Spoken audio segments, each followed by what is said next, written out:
متحدہ کی تو پوری سیاست کچھ لو اور کچھ دو کی بنیاد پر ہوتی رہی ہے. پہلے رحمان ملک صاحب پیپلز پارٹی، جو ایوب آپ آج گنوا رہے ہیں وہ تو بہت پرانے ہیں، لیکن اس کے باوجود بھی جب یہاں سے معاملات ہوتے تھے تو قائد تحریک کے پاس ایک پیغامبر جاتا تھا اور اس کے بعد یہاں چاہے کچھ بھی ہو وہاں پہ سیٹنگ ہو جایا کرتی تھی اور اس کے بعد پھر آپ لوگ سب وضاحتیں پیش کر رہے ہوتے تھے. تو یہ کب تک چلو تم ادھر کو ہوا ہو جدھر کی والی سیاست ہوگی؟ پہلے یہ تھا نا کہ اقتدار اعلیٰ دیا اپنے ووٹوں سے، تو پھر اس کے جواب میں اگر لالی پاپ ملی تو مطلب ہے کہ اب لالی پاپ سے ہم نہیں بہلیں گے. اب تو ہمیں بھی پورا حصہ چاہیے اور ڈاکیومنٹڈ چاہیے. اس کے بغیر یہ مسئلہ حل ہوگا ہی نہیں نا. میں نے آپ سے کہا نا کہ 8 الیکشن لڑے ہیں 40 سالوں میں قومی صوبائی کے، 3 بلدیاتی لڑے ہیں، اور اس کے بعد میں نے کہا کہ جیسے ایک بانی اور قائد سے محروم ہو گئے، ایم کیو ایم کے حصے بکھرے ہونے چلے ہیں، چاہے جو بھی اس کے محرکات ہوں. تیسرا اگر آپ غور سے دیکھیں تو باقی میں نے ساری کہانی بتا دی، سینسس مردم شماری، حلقہ بندیاں، سینٹ کے الیکشن، حق کی نمائندگی سے محرومی، بلدیاتی اختیارات، وسائل، ترقیاتی فنڈ، روزگار، داخلے، کوٹا سسٹم، سب چیزیں بتا دی. اچھا اب اگر آپ غور کریں تو ویسے بھی پاکستان 21 کروڑ کی آبادی والا ملک ہو گیا ہے، اور یہ تو 1970 میں یہ آواز آ گئی تھی کہ ظفر انصاری کمیشن بنا تھا جو سینیٹر تھے اس وقت، اور انہوں نے 19 صوبوں کی تو اس وقت تجویز دے دی تھی. پھر کئی مرتبہ یہ بازگشت آتی رہی پاکستان کے جو ہے وہ سیاسی منظر نامے پر کہ بھئی صوبے بننے چاہیے، انتظامی یونٹس بننے چاہیے اور پورے ملک میں بننے چاہیے، ہر جگہ کی آبادی میں بڑا اضافہ ہوا ہے. اچھا پھر ہمارے احساس محرومی کا تو یہ عالم ہے کہ 1970 میں بھی، یعنی جب 72 کی مردم شماری تھی تو بھی دیہی اور شہری سندھ کا تناسب 60 اور 40 کا تھا، دیہی 60 ہم 40، اور آج 2018 میں بھی جب مردم شماری ہوئی تو بھی 60 اور 40 ہے. تو پوری یہ ویتنامی آ گئے یہاں، برمی آ گئے، بنگالی آ گئے، افغانی آ گئے، پوری دنیا آ کر یہاں بس گئی. اور کہتے ہیں کہ پشاور سے بڑا شہر پختونوں کا کراچی ہے، تو پھر ان کا بھی تو کہیں گنتی ہو، شمار ہو گئی، وہ پھر گنے تو جائیں نا. تو یہ کیسے ممکن ہے کہ 16 ملین کی 1 کروڑ 60 لاکھ کی آپ کی آبادی ہے اور اس میں وہ قدرتی اضافہ تو ہوا ہے، یہ انخلا کا تو کوئی افیکٹ ہے ہی نہیں اس کے اندر. تو یہ ساری وہ باتیں ہیں جو کہ اچھا پھر پاکستان کے آئین میں جو دینے والا ہاتھ ہے وہ صوبہ ہے یا مرکز ہے، سیٹ آف پاور، باقی تو لینے والے ہاتھ ہیں. تو پورے ملک کے ریونیو آپ 60% دیں، 70% دیں. مختلف جو سیاسی تحریکیں چلی اس میں آپ کا ہراول دستے کا کردار ہو، حکومتوں کو الٹنے پلٹنے میں آپ کا بڑا حصہ. حکومت سر آپ کی بات درست ہے، لیکن مجھے یہ بتائیے، تاریخ یہ بتاتی ہے کہ متحدہ تقریباً زیادہ تر عرصہ اقتدار میں بھی شریک رہی ہے، آپ کا گورنر بھی رہا طویل ترین عرصے تک صوبے میں، اس نے کیا تیر چلائے. اس کے بعد پھر آپ کے 12 مشیر بھی رہے، وزیر بھی رہے، سب کچھ رہا. سفارت صرف ابھی میرے خیال ہے ملنا باقی ہے. ٹریک ریکارڈ یہ ہے کہ جن لوگوں سے اس وقت شہر نہیں سنبھل رہا، اگر صوبہ بن بھی جاتا ہے، ایف ایٹ آل والی بات ہے، ابھی تو خیر دلی دور است، ابھی تو یہ صرف بیان بازی ہو رہی ہے، تو صوبہ کیسے چلے گا؟ اس طرح سے جس طرح سے وسیم اختر صاحب کراچی کو چلا رہے ہیں بیانات دے کر کے، یا فاروق ستار صاحب ان کے عیوب کو سامنے لا کر کے، وہ بھی اس وقت کہ جب اپنے معاملات ہوتے ہیں، اور اس کے بعد پھر فاروق ستار صاحب ان کو ڈیفینڈ کرتے ہیں، جبکہ شاہد پاشا آن ریکارڈ ہیں جو انہوں نے ٹی وی پر چلا کر کے کہا تھا کہ ان سے شہر میں جھاڑو نہیں دلتی. اور اس کے بعد پھر میں نے آپ کو ٹی وی پہ آ کے دیکھا کہ آپ نے کہا کہ میں وسیم اختر کے 9 ارب روپے کا جواب دوں گا. یہ تو عجیب تضاد بھری سیاست ہے آپ کی. دیکھیں پہلا آپ کا اس سوال کا پہلا حصہ تھا کہ جن سے شہر نہیں سنبھلتا وہ صوبہ کیا سنبھالیں گے. نہیں، اس کی ایک جھلک ہم دکھا چکے ہیں. جب صدر پرویز مشرف صاحب کے زمانے میں ایک خود مختار، با اختیار، مؤثر مقامی حکومت اور بلدیاتی نظام تھا، اور اس میں وسائل بھی ہمارے حصہ بقدر جو کراچی کو کچھ نہ کچھ ملا تھا، تو ہم نے کچھ کر کے بہرحال دکھایا تھا نا.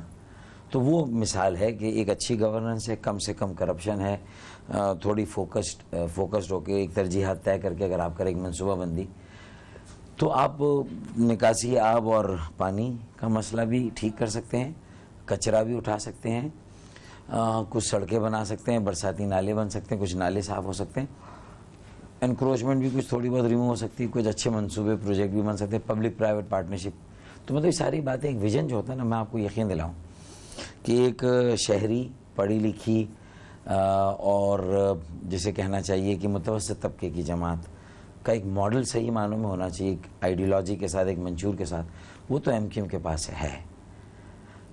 اور 22 اگست سے پہلے بھی تھا جب الطاف صاحب نے یہ نعرے لگائے تھے، اور اس زمانے میں جب پرویز مشرف صاحب کے زمانے میں موقع ملا تو مصطفیٰ کمالی میئر سے ہی، لیکن اس زمانے میں ہم نے کچھ نہ کچھ تو کمال دکھایا تھا.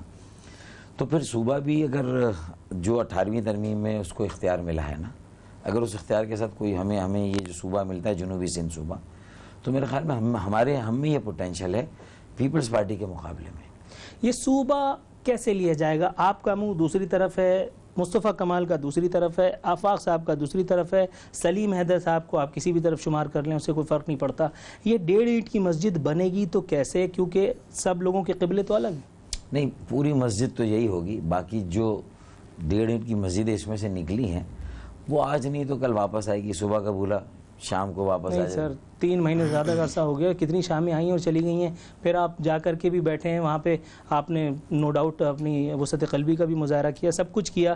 کبھی لوگ کہتے ہیں کہ آپ نے معصومیت کا مظاہرہ کیا، لیکن وہاں سے فلیکسیبلٹی نہ پہلے تھی نہ اب ہے. صرف یہ ضرورتوں، مصلحتوں، منافقتوں کا کھیل چلتا چلا جا رہا ہے اور اب ہم الیکشن کے دروازے پر ہیں. میرے خیال میں کل جو ہم نے آواز لگائی نا، اس میں ہم نے یہ بھی کہا کہ ہمارا قبلہ بھی متعین ہونا چاہیے، ہماری سمت کا تعین ہونا چاہیے. اگر ہم نے یہ کام نہیں کیا تو اب ہمیں یہ 2018 کے الیکشن میں مہاجروں سے پھر ووٹ مانگنے کا حق نہیں. ہم انہیں یہ کہیں کہ ہم صرف بھائی چارے کے لیے، صرف امن کے لیے، صرف سندھ کو دکھاوے کے طور پر کہ ایک ہے، متحد ہے، ہم یہ کہتے رہیں کہ ہمیں صوبہ نہیں چاہیے، ہم اسی تنخواہ میں کام کریں گے، ہم خوش ہیں. تو میرے خیال میں ایک واضح فرق یہ جو آ رہا ہے نیریٹو میں، وہ یہ آ رہا ہے کہ سندھی ہمارے دشمن نہیں ہیں، ہمیں ان سے کوئی بغض اور عناد نہیں ہے. لیکن یہ ان کی بہتری میں بھی ہے کہ اگر سندھ میں بھی 2 سے زیادہ انتظامی یونٹس بنیں گے، عام سندھی نوجوانوں کو بھی زیادہ مواقع ملیں گے، کمپٹیشن پیدا ہوگا، وسائل کی تقسیم ہوگی تو حساب جس سے لینا اس سے لینا بھی آسان ہوگا. تو یہ وہ ساری بات ہے جو کہ شاید ہمارے جو نوجوان سندھی پڑھے لکھے ہیں، جو کہ اب کراچی میں بھی مناسب تعداد میں ہیں اور یہاں پر رچے بسے ہیں، تو وہ بھی یہ محسوس کرتے ہیں کہ کراچی بہت زیادہ اگنور ہوا ہے اور لاڑکانہ بھی ڈیولپ نہیں ہوا. ٹیکس یہاں سے لیے جا رہے ہیں، کرپشن لوٹ مار یہاں ہو رہی ہے اور لاڑکانہ بھی ڈیولپ نہیں ہو رہا. تو یہ میرے خیال میں یہ جب ہم دے رہے ہیں، یہ نیریٹو دے رہے ہیں، تو اس سے انتظامی اچھا پھر یہ بھی ہے کہ جب کراچی سے وسائل اور ریونیو آتے ہیں اور کراچی کا اس پہ کوئی اختیار نہیں ہے، اختیار ہے تو اسلام آباد کا اور اس کے بعد جو ہے وہ صوبہ سندھ کا. تو اسی طرح اگر جنوبی سندھ صوبہ بن جائے گا تو اس کے اختیارات، اس کے وسائل کا سارا اختیار جنوبی سندھ کو نہیں ہوگا، وہ مرکز کو جائے گا، پھر مرکز سے تقسیم ہو کر آئے گا. اور اس میں جو شمالی سندھ صوبہ نکلے گا اس کے اپنے وسائل اور اپنے اختیارات ہوں گے نا، لیکن ملے گا کتنا؟ آبادی کے حساب سے تو ملے گا. یہ تو فیصلہ آنے والا وقت کرے گا کتنا ملے گا. ناظرین، یہ وقت ہے پروگرام میں ایک مختصر سی کمرشل بریک کا. بریک سے واپس آئیں گے تو ڈاکٹر فاروق ستار سے کچھ مزید سوالات کریں گے.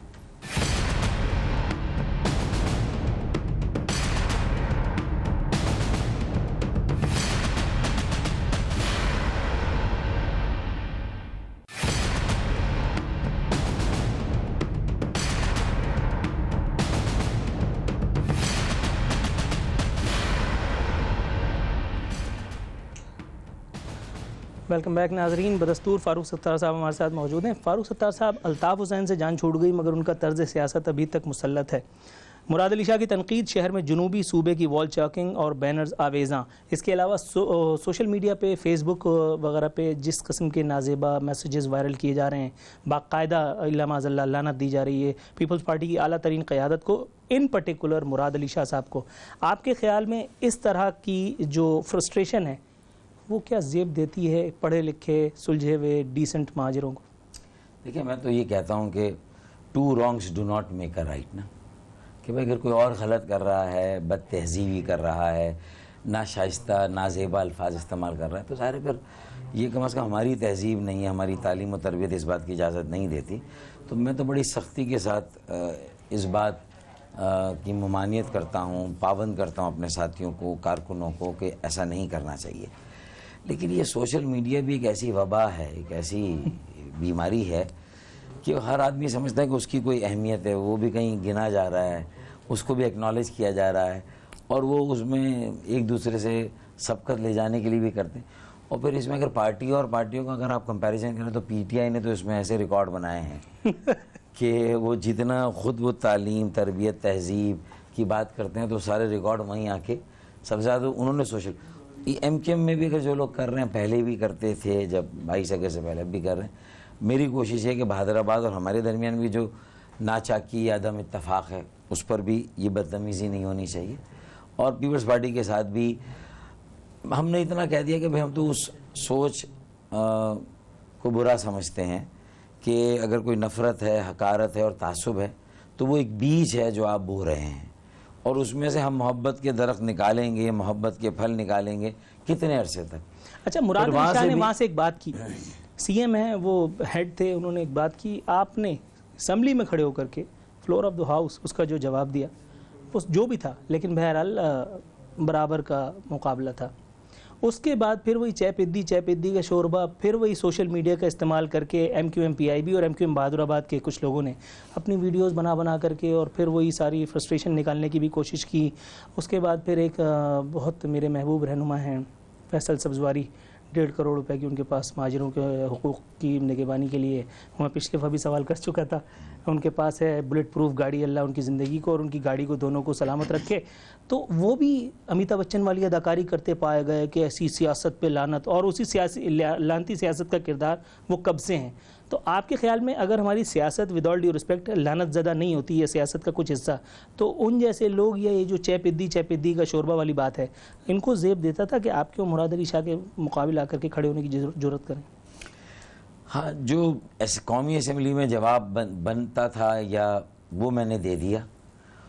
اس کے جواب میں خورشید شاہ نے بھی کچھ حدود سے تجاوز کیا. اس میں یہ ہو جانا چاہیے تھا کہ یہ بس یہ بتایا جائے کہ صوبہ، ہمارے دل میں صوبے کی امنگ، خواہش یا ضرورت اس لیے محسوس ہوئی ہے کہ آپ نے ہمیں مجبور کیا، اور ہم صوبہ یہ نہیں بنا رہے بلکہ آپ ہمیں مجبور کر رہے ہیں کہ ہم اس طرف جائیں. مطلب میرے خیال میں لاجک سے بات کریں تو بہت کچھ آپ کے پاس ہے اور لوگ آپ کی بات کو آسانی سے مانیں گے. یہ تو اس لڑائی جھگڑے میں جو جہاں دھول اڑے گی تو یہ پتہ نہیں چلے گا کہ آپ کی بات کیا ہے، اصل آپ کہنا کیا چاہیں، بات ہی نہیں کمیونیکیٹ ہوگی. اس میں تو گالم گلوچ میں کچھ بھی نہیں ہوتا. تو میں بھی اپنے کارکنوں سے، اپنے حامیوں سے، ان مہاجروں سے جن کے آباء و اجداد نے یہ ملک بنایا تھا اور بہت قربانیاں دی ہیں، ملک بنانے سے پہلے بھی، ہجرت کے دوران بھی، ملک بنانے کے بعد بھی، مشرقی پاکستان میں ملک بچانے کے لیے بھی، میں ان سے خاص طور پہ یہ کہوں گا کہ وہ جو ہے وہ اپنی تہذیب کا دامن ہاتھ سے نہ جانے دیں اور بات لاجک سے کریں، دلائل سے کریں، اور ان کی بات اتنی وزنی ہونی چاہیے کہ اس کو اس کی میرٹ پر لیا جائے، اس کو تسلیم کیا جائے. یہ ہونا چاہیے. یہ ہمارا طریقہ نہیں، ہمیں یہ نہیں کرنا. مصطفیٰ کمال صاحب بتا رہے تھے کہ وزیر اعلیٰ سندھ الیکشن میں جو ہے وہ ان کا ہوگا.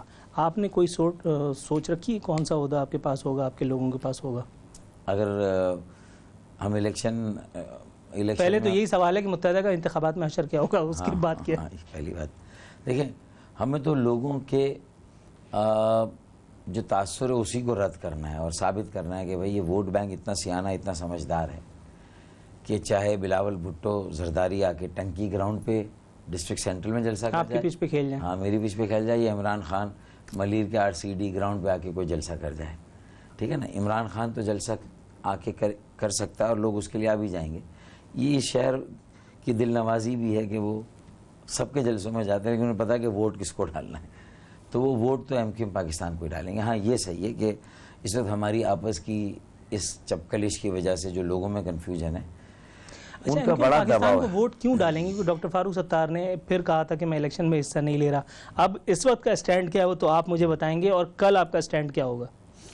دیکھیں، میں نے تو یہ فیصلہ کیا ہے کہ جو میری پہلی اٹیچمنٹ ہوگی وہ تو یہی ہوگی کہ 11 الیکشن کے نتیجے میں اگر ہمیں کچھ نہیں ملا تو یہ 12واں الیکشن اگر ہم لڑیں تو بہت سوچ سمجھ کے لڑیں کہ کیا اس کے نتیجے میں ہم کچھ لوگوں کو دے سکیں گے.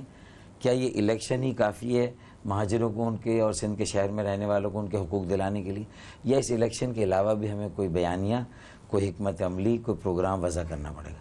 اور ووٹر سے بھی یہ کہنا ہے کہ صرف اب ووٹ نہیں چاہیے، ووٹ کے بعد کوئی تحریک چاہیے، کوئی موبلائزیشن چاہیے، کوئی 10 لاکھ لوگوں کا مزار قائد ایم اے جناح روڈ پر دھرنا چاہیے کچھ دنوں کے لیے.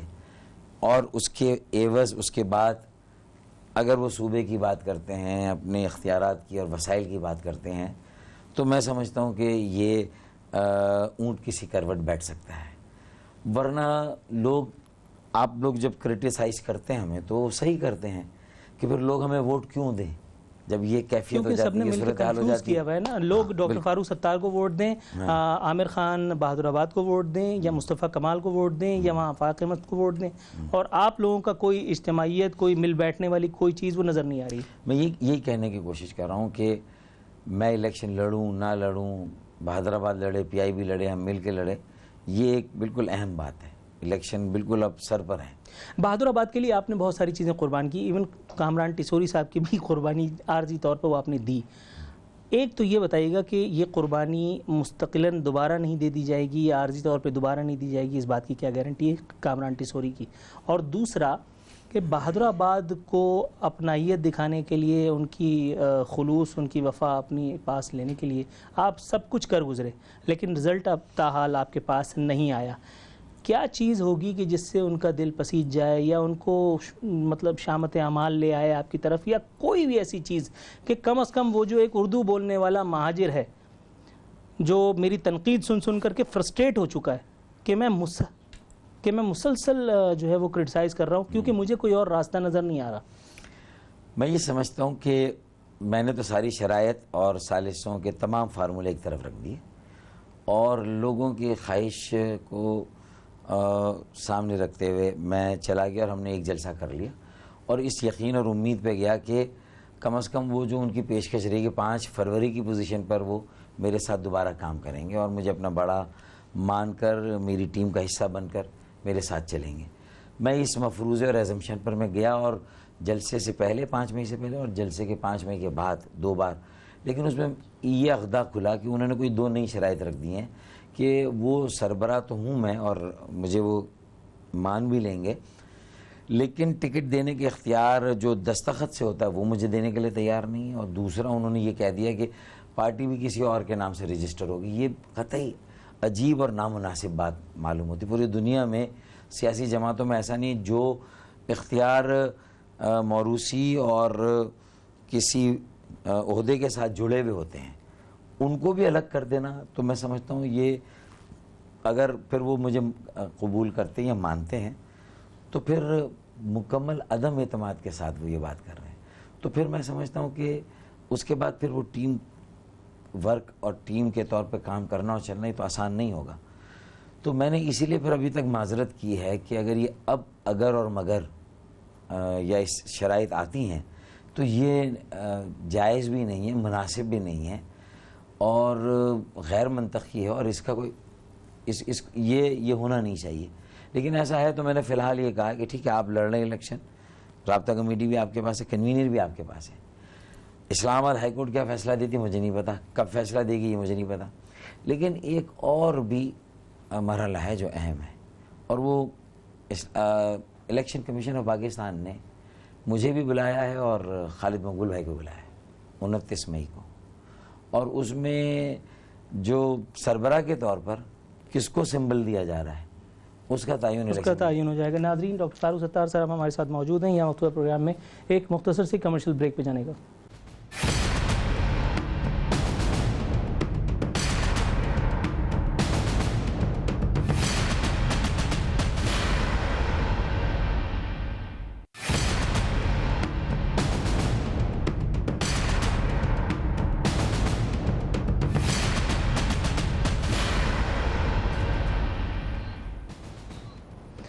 ویلکم بیک ناظرین, پروگرام کے اختتامی مرحلے میں داخل ہو چکے ہیں. فاروق ستار صاحب سے کچھ quick question answers. Farooq Sattar صاحب, چائنا کٹنگ کے ایک اور ماہر سیف عباس صاحب آج کل کچھ اداروں کے پاس ہیں. 266 ایکڑ 265 ایکڑ زمین پر 300 پلاٹوں کی الاٹمنٹ بھینس کالونی میں. اپنے طور پہ تو نہیں کیا ہوگا, کوئی نہ کوئی اور بینیفیشری بھی ہوگا اور بہت پہلے سے بھی کچھ نہ کچھ ہوتا رہا ہوگا. کیا کہیں گے, ڈسون کریں گے؟ نہیں, میرے خیال میں جو میری اطلاعات ہے اس میں سیف عباس نے اس فائل پر سائن نہیں کیے ہیں اور وہ اس الاٹمنٹ کا حصہ نہیں ہے.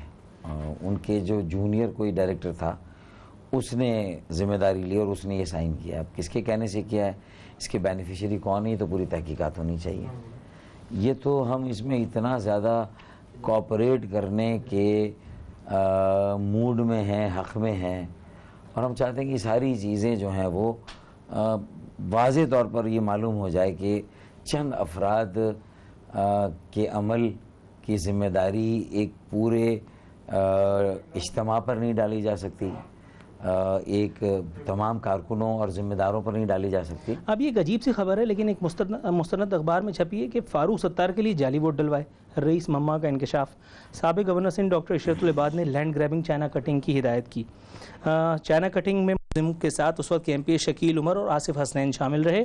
اس جعلی کاغذات اور فائلیں بنانے کے عمل میں عاطف عرف لمبا، امریکی اور عارفین، اللہ رحم کریے تو میرا نام ہے، معاونت کرتے تھے۔ اس سارے کام کی نگرانی وسیم آفتاب اور شکیل عمر کے ذمہ تھی۔ رئیس مما کو آپ سے کیا تکلیف ہے جو اس نے آپ کا نام دے دیا کہ میں نے فاروق ستار کے لیے جعلی ووٹ ڈلوائے؟ رئیس مما کو مجھ سے تکلیف نہیں ہے، جن کو بھی تکلیف ہے انہوں نے رئیس مما سے ایسا بیان لیا، ٹھیک ہے نا۔ اچھا، مسئلہ یہ ہے کہ چونکہ ابھی مصطفیٰ کمال گڈ بکس میں ہیں، کل جب وسیم آفتاب اور شکیل عمر تک پہنچ گئے ہیں تو انیس قائم خانی اور حماد صدیقی کو لے کر مصطفیٰ کمال تک پہنچنا کون سا مشکل کام ہے، وقت کی بات ہے، ایسے بیانات۔ اچھا، یہ آپ کا ایک فیوریٹ رپورٹر ہے، نام نہیں لوں گا میں، ایک بڑے ادارے میں، وہ آپ کے حوالے سے بڑی خبریں لگاتا ہے۔ 8 ماہ سے کوششیں، ڈاکٹر فاروق ستار کو امریکہ کا ویزا نہیں مل سکا۔ غریبوں کے نمائندے ہیں آپ، مڈل کلاس کے آپ آدمی ہیں۔ اس وقت بھی میں دیکھ رہا تھا جب یہاں پورا میڈیا ٹوٹا پڑ رہا تھا اور آپ نے کہا کہ میں 120 گز کے گھر میں رہتا ہوں، 180 گز کے گھر میں، میری کوئی زمین کوئی اور جائیداد کچھ نہیں ہے۔ امریکہ، یا تو امریکہ کا الف دیکھے بھی مطلب لوگوں کی عمریں گزر جاتی ہیں۔ 8 ماہ سے امریکہ کا ویزا لینے کے لیے آپ کیوں اتنا بےتاب ہو رہے ہیں؟ نہیں، ایسا نہیں ہے۔ دیکھیں، میرے پاس 5 سال کا ویزا رہا امریکہ کا، اور میں، لیکن آپ ہیں متوسط طبقے کی، یہ آپ، اچھا بالکل اس میں ہوں۔ مطلب امریکہ متوسط طبقے کے لوگ گئے ہیں، ڈاکٹرز اعلیٰ تعلیم حاصل کرنے جاتے ہیں، کورنگی کے لڑکے جاتے ہیں، لانڈھی کے لڑکے جاتے ہیں، شاہ فیصل کے جاتے ہیں۔ تو اگر کوئی کورنگی کا، شاہ فیصل اور لانڈھی کا ہے تو کیا وہ، آپ سمجھتے ہیں کہ وہ اس کا امریکہ جانا معیوب ہو جائے گا؟ PIB میں کوئی رہتا ہے وہ امریکہ جا رہا ہے، ایسا نہیں ہے۔ اور میری 2 بیٹیاں امریکہ میں ہیں، ان کے ماموں نے انہیں پالا ہے، کیونکہ میرے لیے یہاں بہت مشکل ہو رہا تھا۔ میری کچھ وائف سے اختلافات بھی اس زمانے میں ہوئے تھے، جب میں مشرف صاحب کے نیب کے کیس میں مجھ پر ٹرائل چل رہا تھا، تو میں نے ان سے کہا تھا کہ تم لوگ جانا چاہو تو چلے جاؤ، تو وہ لوگ پھر چلے گئے تھے اور وہیں سے ان کی اسکولنگ ہوئی، پھر وہیں سے انہوں نے پڑھا۔ تو وہ، میں ان کے خرچے نہیں اٹھاتا، ان کے ماموں نے ان کے خرچے اٹھائے بیشتر، اور چونکہ وہ وہاں اب نیچرلائزیشن کے سٹیزنشپ کے پروسیس سے گزر گئیں تو ان کی کوئی اوورسیز کی فیس نہیں ہے، وہ جو وہاں کی لوکل فیس ہے اسی سے وہ پڑھ رہی ہیں۔ تو یہ میں بالکل اس کا حساب بھی میں دینے کے لیے تیار ہوں، میں تو کبھی کسی چیز سے نہیں چوکا۔ تو ان سے ملنے جانا مجھے ہوتا ہے 1 سال میں 1 بار کم از کم۔ میری 2 بہنیں وہیں پر رہتی ہیں، تو اس طرح ایک فیملی جو ہے وہ، پھر افشا بھی 13 سال 14 سال وہاں پر رہی ہے میری وائف بچوں کو پالنے میں، تو وہ بھی وہاں پر رہی ہے۔ یہ صرف ہم ہی ہیں، مطلب ایک جو پاکستان سے باہر نہیں ہے؟ نہیں، آپ بھی اپنے حالات ایسے پیدا کر لیں، MQM میں آ جائیں، جیلوں میں جائیں۔ میں کیوں جیل میں جاؤں سر، میں ایسے ہی صحیح پھر آپ کے بیوی بچے بھی گئے، پھر آپ کے بھی سالے 2 امریکہ میں ہوں، تو یہ ساری چیزیں آپ بھی ہیں تو یہ۔ اچھا سر، میرے پروگرام میں کامران ٹیسوری صاحب نے ببانگ دہل یہ کہا تھا 2 ہفتے پہلے کی بات ہے کہ الیکشن گزر جانے کے بعد وہ 8 کے ٹولے کو ایکسپوز کریں گے تاکہ ان کے اوپر یہ الزام نہ آئے کہ MQM الیکشن ان کی ان حرکتوں کی وجہ سے ہار گئی۔